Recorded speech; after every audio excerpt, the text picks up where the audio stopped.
cette vidéo comment intégrer une partie visuelle à l'algorithme du crible d'Eratosthène que nous avons déjà implémenté avec Scratch.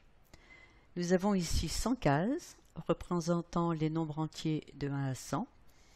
Le lutin est chargé de sauter de case en case et de cacher tous les nombres qui ne sont pas premiers.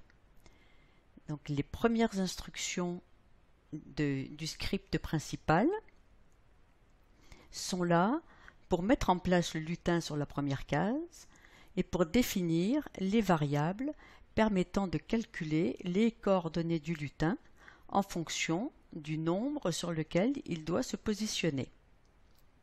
Alors, le Y départ définit les coordonnées de la première ligne. Le X départ définit les coordonnées de la première colonne. Ensuite, écart X définit les coordonnées entre deux cases, en fait entre deux colonnes ici, et écart Y définit la valeur à ajouter pour passer en fait d'une ligne à une autre. Donc au départ, je positionne ces variables et ensuite je positionne ici mon lutin sur la première case. J'efface tout et je bascule le lutin sur son costume point. Ensuite vient la procédure reset. Alors le reset me supprime tous les nombres actuellement dans ma liste de nombres et recrée cette liste de nombres en mettant dans cette liste les valeurs allant de 1 à 100. Et puis ensuite, il y a la petite phrase « Allez, c'est parti » qui indique que l'algorithme commence et se met en œuvre. Alors, dans cet algorithme, nous commençons par choisir le premier nombre, qui sera 2. Nous vérifions ici que le carré de ce nombre n'est pas supérieur à 100. Si ce n'est pas le cas, je regarde si le nombre sur lequel je travaille n'a pas été barré dans ma liste de nombres. Il n'est pas à 0, alors je vais barrer ses multiples. Une fois que cela est fait, je passe au nombre suivant, etc. jusqu'à ce que je sorte ici de ma boucle répétée. Une fois que je sors de ma boucle, c'est que tout est terminé et je repositionne mon lutin au départ. Alors, jetons un œil rapide sur la procédure position. Je dois donc positionner mon lutin sur la case correspondant au multiple que je dois barrer ou non. Donc, à l'aide de cette valeur multiple, je calcule la ligne correspondant à la case, je calcule la colonne qui correspond à la case multiple, et ensuite, je calcule les coordonnées X et Y de cette case, ce qui va me permettre de positionner mon lutin aux coordonnées X et Y. Bon, j'attends un petit peu de façon à ce que je puisse voir sauter mon lutin de case en case. Voilà, nous allons voir maintenant notre procédure barré multiple. Alors nous commençons par mettre notre variable multiple à la valeur num et je vais positionner mon lutin sur la case qui correspond en fait au chiffre que je suis en train d'examiner, au nombre que je suis en train d'examiner. Bon, pour savoir un petit peu où j'en suis, je vais indiquer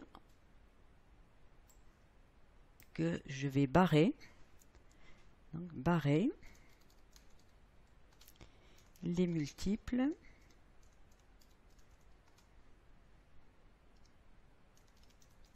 de num.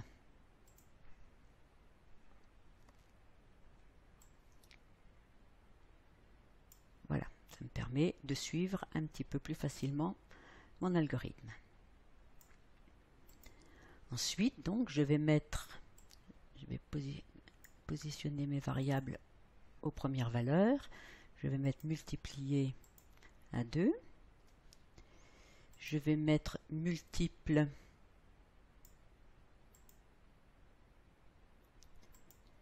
à la valeur multiplié par num.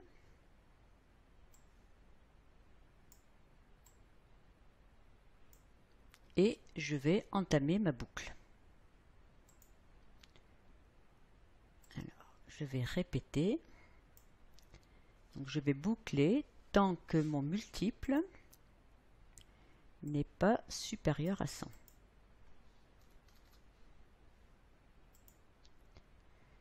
Multiple n'est pas supérieur à 100.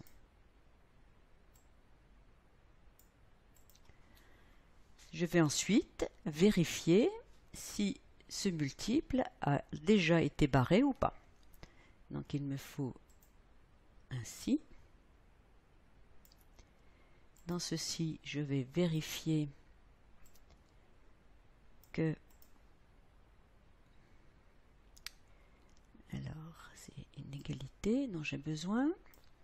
Je vais regarder si l'élément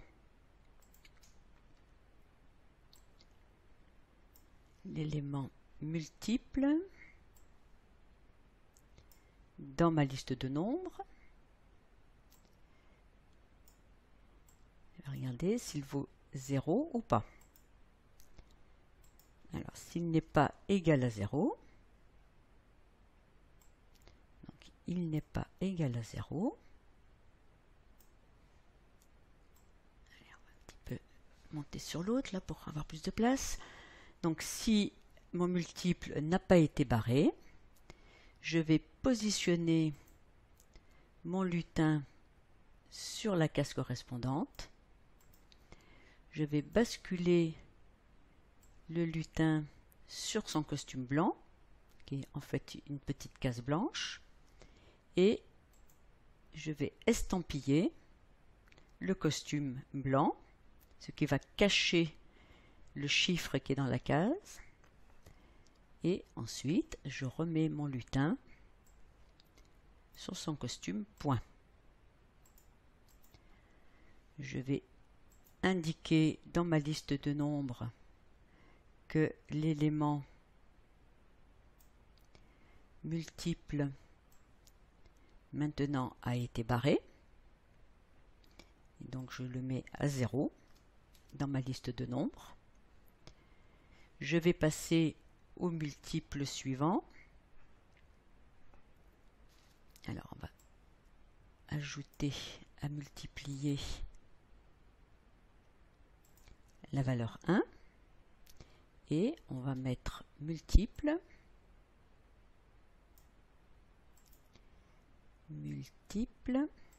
à la valeur multiplier. Alors, multiplier, voilà, par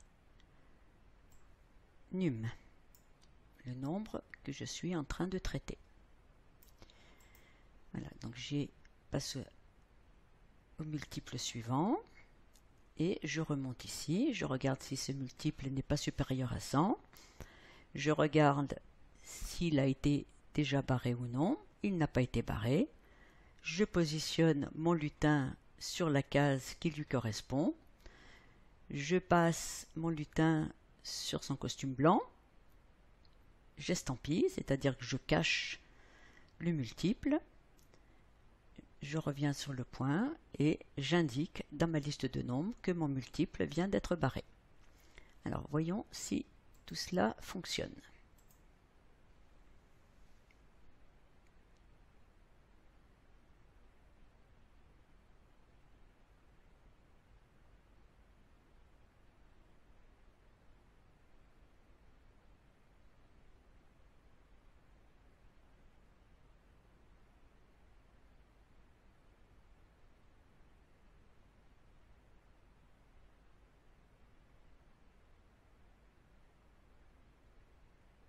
Voilà, c'est terminé. Il ne me reste plus ici, dans ma grille, que les nombres premiers inférieurs à 100. Voilà, donc là, vous voyez ici, la seule difficulté était bien évidemment de créer cette grille et de définir en fait ma procédure position pour que mon lutin saute bien de case en case sans dépasser et surtout soit capable d'effacer les chiffres des nombres qui ne sont pas premiers.